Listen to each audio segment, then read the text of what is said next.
नमस्कार, मैं डॉक्टर अरुण कुमार पांडे, सहायक प्राध्यापक अर्थशास्त्र, सेठ रतनचंद सुराना कला एवं वाणिज्य महाविद्यालय दुर्ग।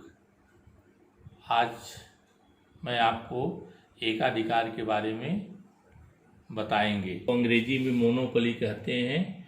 मोनोपोली दो शब्दों से मिलकर बना है, मोनो और पली।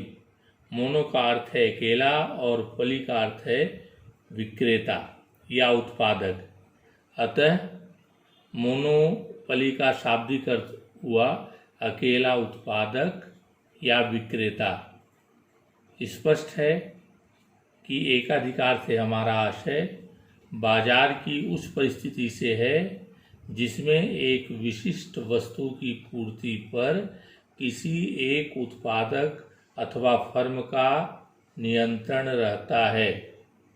अब इसकी एक परिभाषा है प्रोफेसर बेनहम के शब्दों में। एकाधिकारी अक्षरशः एक विक्रेता होता है और एकाधिकारी शक्ति पूर्ति के संपूर्णतः नियंत्रण पर आधारित होती है। अब हम आते हैं एकाधिकार की विशेषताएं। अकेला उत्पादक अथवा विक्रेता। एकाधिकार की सबसे पहली प्रमुख विशेषता यह होती है कि इसके अंतर्गत किसी वस्तु का अकेला उत्पादक अथवा विक्रेता होता है। दूसरा है प्रभावपूर्ण निकट प्रतिस्थापन वस्तुओं का अभाव। एकाधिकार की दूसरी प्रमुख विशेषता यह है कि एकाधिकार के अंतर्गत उत्पादित की जाने वाली वस्तुओं की निकट प्रतिस्थापन वस्तुएं बाजार में उपलब्ध नहीं होती हैं। नंबर 3, फर्म एवं उद्योग एक दूसरे के पर्यायवाची। एकाधिकार की तीसरी प्रमुख विशेषता यह है कि एकाधिकारी एक फर्म वाला उद्योग होता है। अतः दो फर्म और उद्योग एक दूसरे के पर्यायवाची होते हैं। नई फर्मों के प्रवेश पर प्रभावपूर्ण रोक। एकाधिकार की एक अन्य प्रमुख विशेषता यह है कि एकाधिकारी के अंतर्गत नई फर्मों को उद्योग के अंतर्गत प्रवेश करने की प्रभावपूर्ण रोक मतलब कानूनी रोक होती है। स्वतंत्र कीमत निर्धारण। चूंकि एकाधिकार के अंतर्गत फर्म और उद्योग एक दूसरे के पर्यायवाची होते हैं, इसलिए यहाँ पर प्रत्येक फर्म अपनी कीमत निर्धारित करने के लिए स्वतंत्र होती है। कीमत विभेद संभव। कीमत विभेद का मतलब हुआ एक ही उत्पाद की अलग अलग कीमत अलग अलग जगहों पर वसूल करना, कीमत विभेद हो गया। कीमत विभेद भी एकाधिकार की एक प्रमुख विशेषता है। दीर्घकाल में असामान्य लाभ। एकाधिकार की एक प्रमुख विशेषता यह भी है कि दीर्घकाल में एकाधिकारी को असामान्य लाभ प्राप्त होता है। अब इसमें आता है एकाधिकार की उत्पत्ति के कारण। एकाधिकार की उत्पत्ति के कारण में पहला कारण है केंद्रीय मालों का केंद्रीकरण, कच्चे मालों का केंद्रीकरण। कच्चे मालों का केंद्रीकरण। किसी वस्तु के निर्माण के लिए जब संपूर्ण कच्चा माल किसी व्यक्ति के क्षेत्र में आ जाता है तो एकाधिकार का जन्म होता है। उदाहरण के लिए देश के विभाजन के पूर्व बंगाल को जूट उद्योग का एकाधिकार प्राप्त था। कच्चे माल का केंद्रीकरण। नंबर 2, कानूनी एकाधिकार। कभी कभी कानून द्वारा भी एकाधिकार स्थापित किया जाता है। जैसे जब सरकार किसी कंपनी को शहर में पानी या बिजली की व्यवस्था का एकाधिकार देती है तो उसे हम कानूनी एकाधिकार कहते हैं। फिर इसको समझिए, कानूनी एकाधिकार का मतलब हुआ कि कभी कभी कानून द्वारा भी एकाधिकार स्थापित किया जाता है। जैसे जब सरकार किसी कंपनी को शहर में पानी या बिजली की व्यवस्था का एकाधिकार देती है तो उसे हम कानूनी एकाधिकार कहते हैं। इसका अर्थ हुआ कि उस शहर में बिजली की व्यवस्था करना। जैसे महानगरों में हम देखते हैं कि दिल्ली जैसे राजधानी क्षेत्रों में कि सरकार ने बिजली की व्यवस्था करने के लिए, पानी की व्यवस्था करने के लिए कुछ प्राइवेट कंपनियों को अधिकृत कर दिया है। वही उसकी जिम्मेवारी लेंगी, वही उसकी व्यवस्था करेंगी। व्यापारिक लाभ, जब किसी उत्पादक का बहुत बड़ा नाम हो जाता है तब भी नए उत्पादक इस वस्तु के उत्पादन में प्रवेश नहीं करते। पेटेंट अधिकार, पेटेंट अधिकार का मतलब हुआ विशेष कानूनी अधिकारों के मिलने से भी एकाधिकार उत्पन्न हो जाता है।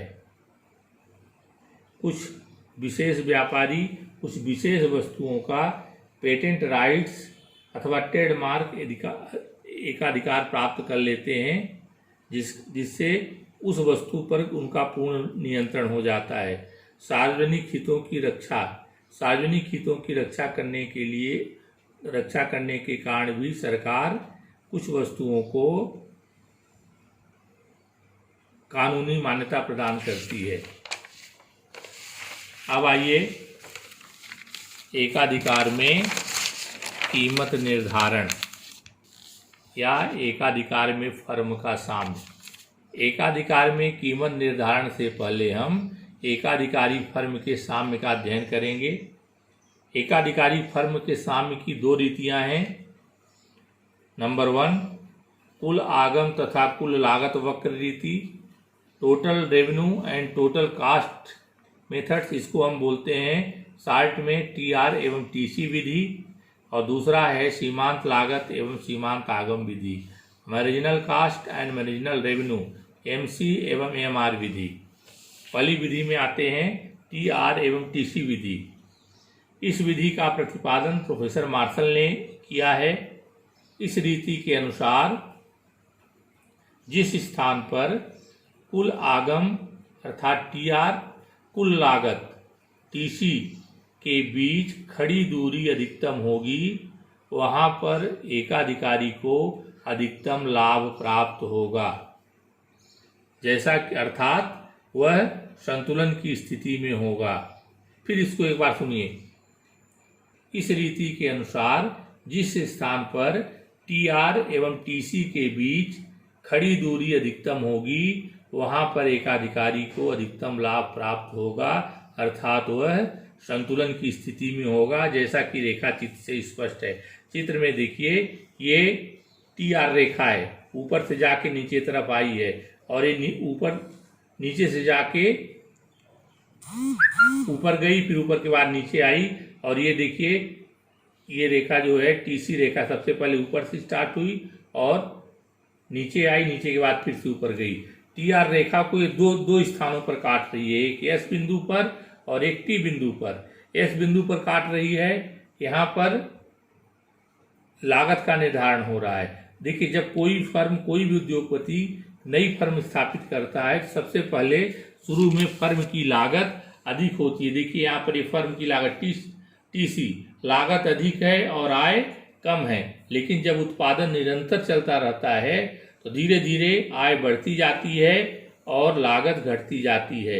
एक निश्चित स्थान के बाद फिर लागत ऊपर होती है और आय कम हो जाती है। अब यहाँ पर सर्वाधिक दूरी कहाँ पर है दोनों के बीच की? आर बिंदु पर। अतः आर जो है, आर बिंदु पर सर्वाधिक लाभ प्राप्त हो रहा है फर्म को, अर्थात फर्म संतुलन की स्थिति में है। अब हम आते हैं अल्पकाल और दीर्घकाल में कीमत निर्धारण। अल्पकाल में कीमत निर्धारण, अल्पकाल में एकाधिकारी की उत्पादन क्षमता निश्चित होती है।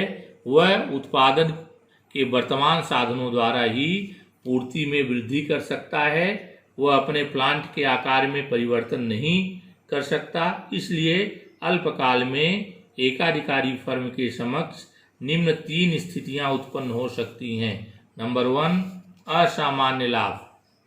जब फर्म की औसत आय औसत लागत से अधिक होती है तो फर्म को असामान्य लाभ प्राप्त होता है, जैसा कि रेखा चित्र से स्पष्ट है।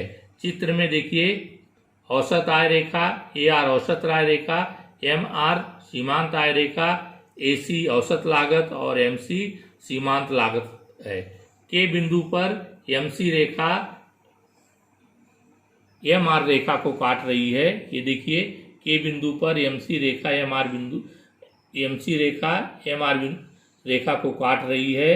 अतः यहाँ पर लागत का निर्धारण हो रहा है।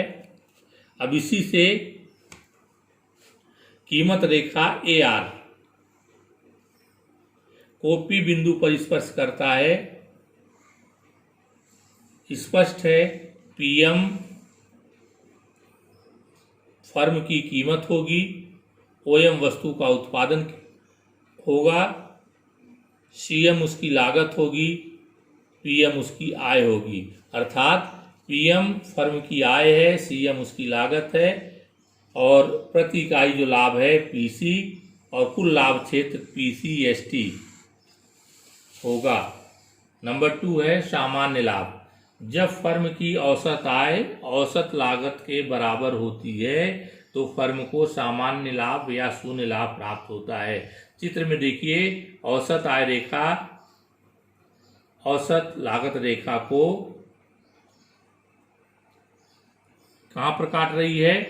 K बिंदु पर काट रही है। P बिंदु पर काट रही है। PM फर्म की क्या है? आय है और PM जो है उसकी लागत भी है। लागत और आय दोनों बराबर हैं, इसलिए फर्म को शून्य लाभ प्राप्त हो रहा है। अब इसमें आते हैं नंबर 3, हानि की स्थिति। जब फर्म की आय उसकी लागत से कम होती है तो फर्म को हानि होती है। देखिए यहाँ पर लागत PM है और आय NM है। लागत अधिक है और आय कम है। लागत अधिक होने से फर्म को PN प्रति इकाई हानि हो रही है और PNST कुल हानि का क्षेत्र है। लागत उसकी आय है NM और लागत है PM, प्रति इकाई हानि हो रही है PN और कुल हानि क्षेत्र देखिए हम इसको यहाँ पर भरे हुए हैं। PNST उसकी कुल हानि क्षेत्र को दर्शा रहा है। अब आता है दीर्घकाल में एकाधिकारी संतुलन। दीर्घकाल में एकाधिकारी फर्म आवश्यकता अनुसार उत्पादन के सभी साधनों की मात्रा में परिवर्तन कर सकती है। इसलिए एकाधिकारी दीर्घकाल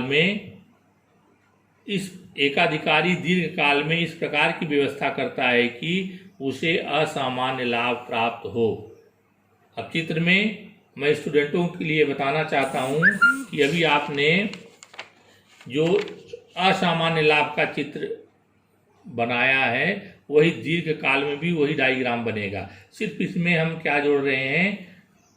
LMC, LAC, LAR और LMR। इसका मतलब हुआ long average cost, long average revenue, long marginal revenue और ये दीर्घकालीन सीमांत लागत, दीर्घकालीन औसत लागत, दीर्घकालीन औसत आय और दीर्घकालीन सीमांत आय। फर्म का दीर्घकालीन संतुलन बिंदु ई है जहां पर LMC बराबर LMR। फर्म PM कीमत पर OM वस्तु का उत्पादन करेगी। चूंकि कीमत PM लागत CM से अधिक है, अतः फर्म को PC प्रति इकाई लाभ होगा तथा कुल लाभ क्षेत्र PCST होगा। PCST कुल लाभ क्षेत्र होगा। इस प्रकार एकाधिकार के अंतर्गत 3 स्थितियां हैं समय के अनुसार। अल्पकाल एवं दीर्घकाल में अल्पकाल के अंतर्गत फर्म को 3 प्रकार की स्थितियों का सामना करना पड़ता है: असामान्य लाभ, सामान्य लाभ और हानि। दीर्घकाल में फर्म को केवल असामान्य लाभ प्राप्त होता है क्योंकि उसके पास इतना पर्याप्त समय होता है कि वह अपने प्लांट के आकार में परिवर्तन कर सकता है, मांग के अनुसार पूर्ति को समायोजित कर सकता है। इसलिए उसका यह प्रयास रहता है कि दीर्घकाल में उसको असामान्य लाभ प्राप्त हो। Thank you.